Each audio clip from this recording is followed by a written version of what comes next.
जय हिंद साथियों, पुनः ऑनलाइन क्लास में हम टीजीटी प्रश्न पत्र लेकर के उपस्थित हैं। जो इसके पहले की वीडियो में हम लोग देख चुके थे प्रश्न नंबर 40 तक।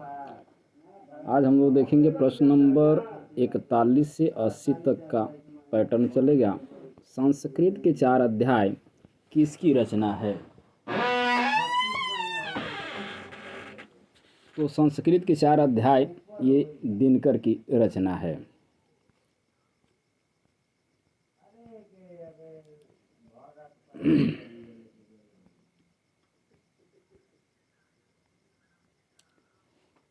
संस्कृत के 4 अध्याय, शुद्ध कविता की खोज, ये सभी दिनकर की प्रसिद्ध गद्य रचनाएं हैं। जबकि प्राणभंग, रेणुका, रसवंती, कुरुक्षेत्र, बारदोली, विजय, धूप का कुआं, सीपी और शंख, रश्मि लोक प्रसिद्ध काव्य रचनाएं हैं। निम्नलिखित में से किस कृति के लेखक रामविलास शर्मा हैं? तो ये है भाषा और समाज। निम्नलिखित में से किस लेखक को ज्ञानपीठ पुरस्कार नहीं मिला है? तो वो हैं आपके नागार्जुन। 1972 में दिनकर को उर्वशी के लिए ज्ञानपीठ पुरस्कार मिला, जबकि नरेश मेहता को हिंदी साहित्य में योगदान है तो ज्ञानपीठ पुरस्कार मिला।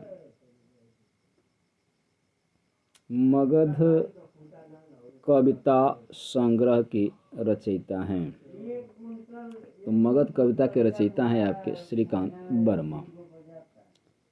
निम्नलिखित में से कौन सा छंद दोहा का विपरीत छंद है? तो वह है आपका, इनमें से कोई नहीं दिया क्योंकि दोहा का उल्टा सोरठा होता है।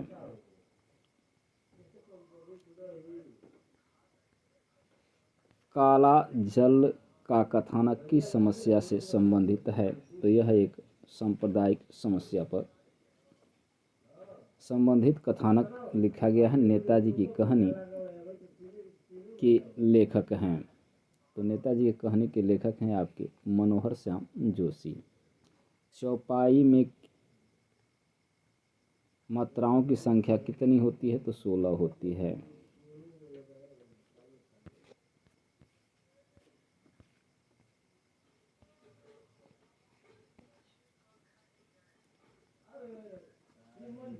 यह एक सममात्रिक छंद है। इसके प्रत्येक चरण में 16 मात्राएं हैं।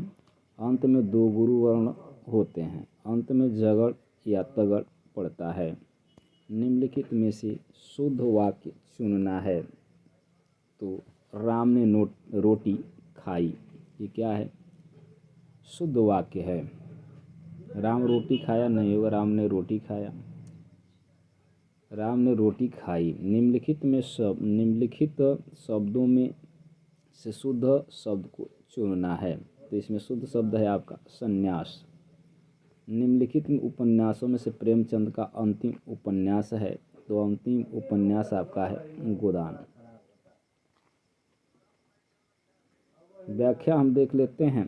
प्रेमचंद का प्रथम प्रौढ़ उपन्यास सेवा सदन 1918 तथा अंतिम उपन्यास गोदान है। इनकी अन्य महत्वपूर्ण उपन्यास वरदान 1902, प्रतिज्ञा 1906, प्रेमाश्रय 1922, रंगभूमि 1925, कायाकल्प 1926, निर्मला 1927, गबन 1931, कर्मभूमि 1933, गोदान 1936।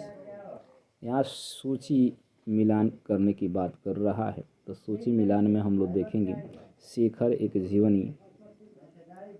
यहाँ देखिए अशोक के फूल हजारी प्रसाद द्विवेदी, क्या भूलूं क्या याद करूं हरिवंश राय बच्चन, और एक जीवनी शेखर एक जीवनी अज्ञे। यानी पुनः इसका विकल्प हम लोग देख लेते हैं। अज्ञे, हजारी प्रसाद द्विवेदी, क्या भूलूं क्या याद करूं हरिवंश राय बच्चन। इस तरह से आपका विकल्प बनता है 3 1 3 1 2 3 1 2 3 1 2 अर्थात आपका तीसरा विकल्प सही है। देख लीजिएगा यहाँ पे मिलान किया हुआ है। अनंत का सही संधि विच्छेद है। अनंत का सही संधि विच्छेद आपका क्या होगा? तो अन धन अंत, अर्थात आपका दूसरा विकल्प सही होगा। यह एक व्यंजन संधि है।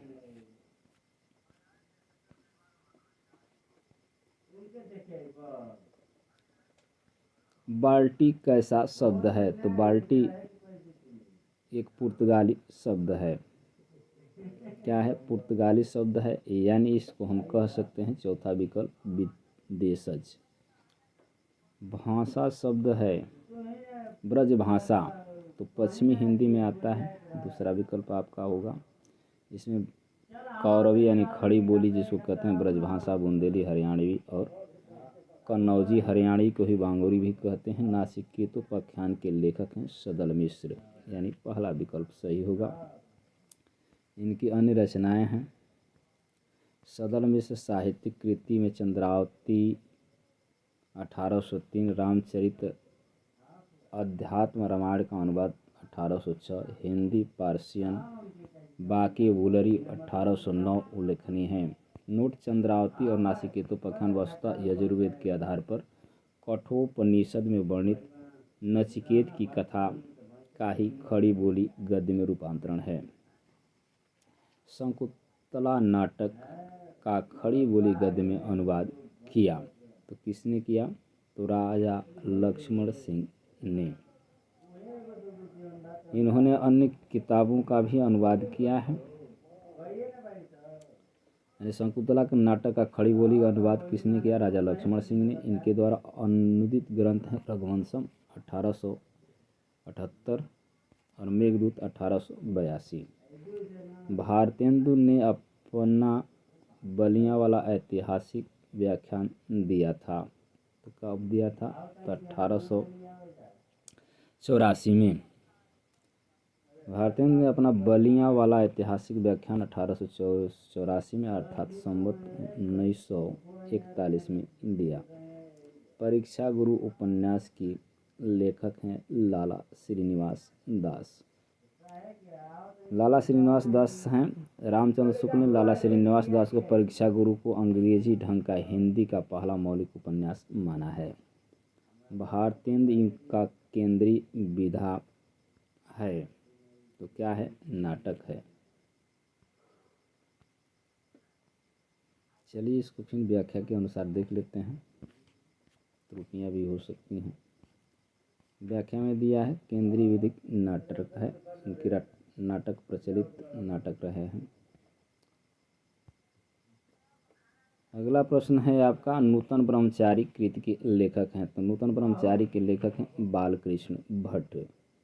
नूतन ब्रह्मचारी 1886, 1879 रहस्य कथा है और 100 आसान एक सुजान 1892।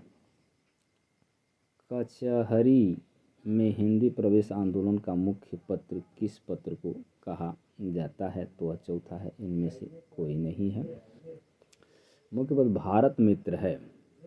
मुख्य पत्र उस समय का कचहरियों में हिंदी प्रवेश आंदोलन का मुख्य पत्र भारत मित्र है, जो कि किसी विकल्प में नहीं दिया गया है।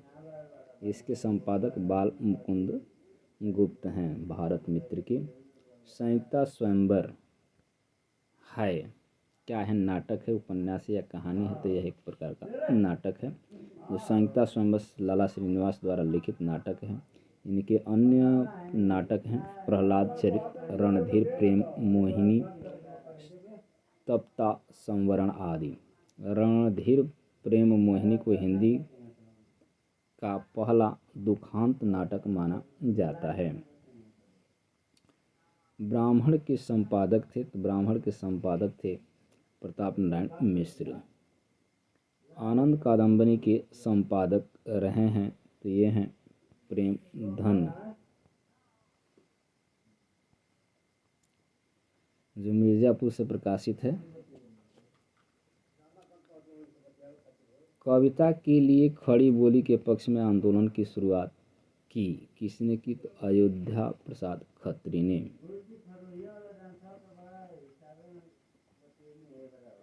जगत सच्चाई सार कविता की रचयिता हैं।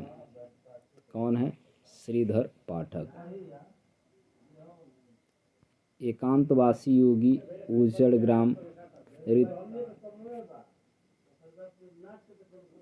ऋतु संहार, शांति पथिक आदि।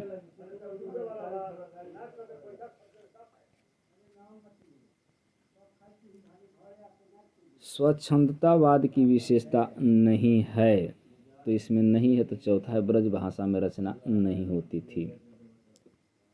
निम्नलिखित में से पुल्लिंग शब्द है। निम्नलिखित में से पुल्लिंग शब्द है आपका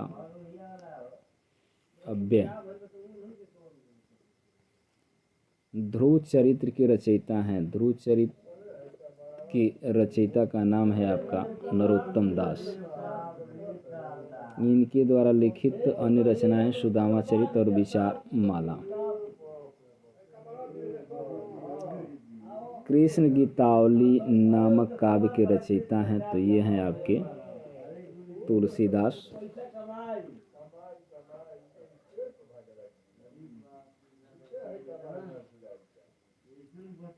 यहाँ पे है जातीय विलास के रचयिता कौन है? तो देव हैं।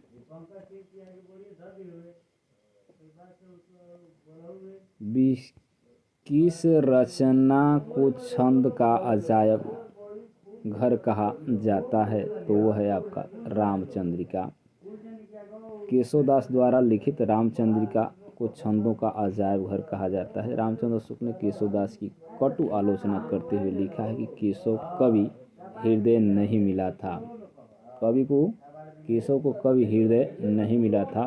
उनमें सहृदयता, भावुकता न थी जो एक कवि में होनी चाहिए। वे संस्कृत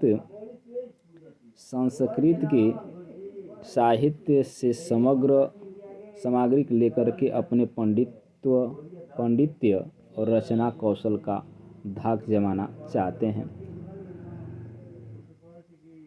इनको काव्य का प्रेत भी कहा जाता है। कवि चिंतन एवं कला धाराओं का योगदान मिलता है, तो इसमें कृष्ण भक्ति धारा में मिलता है। अगले पृष्ठ पर चलते हैं।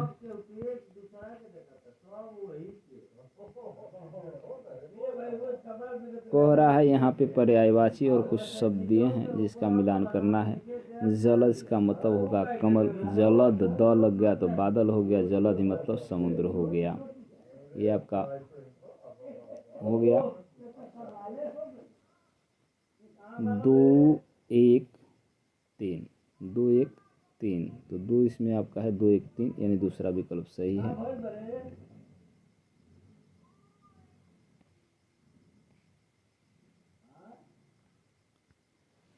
नित्य प्रति पुण्यव रहे आनन ओप उजास में अलंकार है, तो इसमें आपका अलंकार होगा उपमा।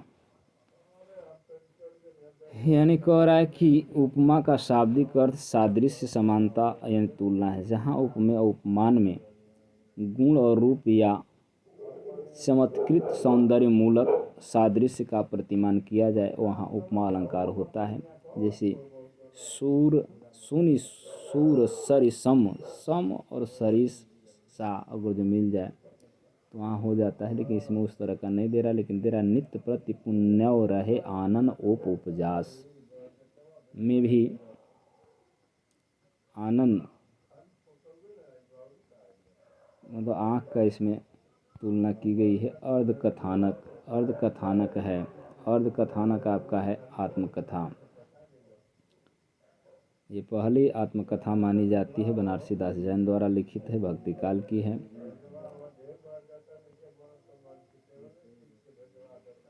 इनकी सी विशुद्ध सरस और शक्तिशालीन ब्रजभाषा लिखने में और कोई कवि समर्थ नहीं हुआ। आचार्य शुक्ल ने किस कवि के बारे में यह टिप्पणी की है? विशुद्ध सरस शक्तिशाली ब्रजभाषा में, तो ये हैं आपके घनानंद। शक्तिशाली ब्रजभाषा में लिखने में कोई कवि समर्थ नहीं हुआ। आचार्य रामशुक्ल ने घनानंद के बारे में यह बात टिप्पणी की है। 79 प्रश्न है, सीख लीनो मीन मृग खंजन कमल नयन, सीख लीनो जस और प्रताप को कहानी है। ये पंक्ति किस कवि की है? तो ये तो हमको लग रहा है कि मतीराम या तो घनानंद की होगी। तो हम व्याख्या में देखते हैं, इसमें से कोई नहीं है। इसमें से रिक्त मुक्त के कवि ठाकुर जी हैं। कौन है? ठाकुर जी हैं। नहीं, पहला विकल्प है। भिखारी दास की रचना है, तो यह क्या है? काव्य निर्णय है। अन्य इनकी रचनाएं हैं, नामकोश 1738, छंदाणवी पिंगल भाषा 1972, विष्णु पुराण भाषा अमरकोश, रस सारांश 1742, श्रृंगार निर्णय 1746, शतरंज शतिका। तो आज के लिए बस इतना ही।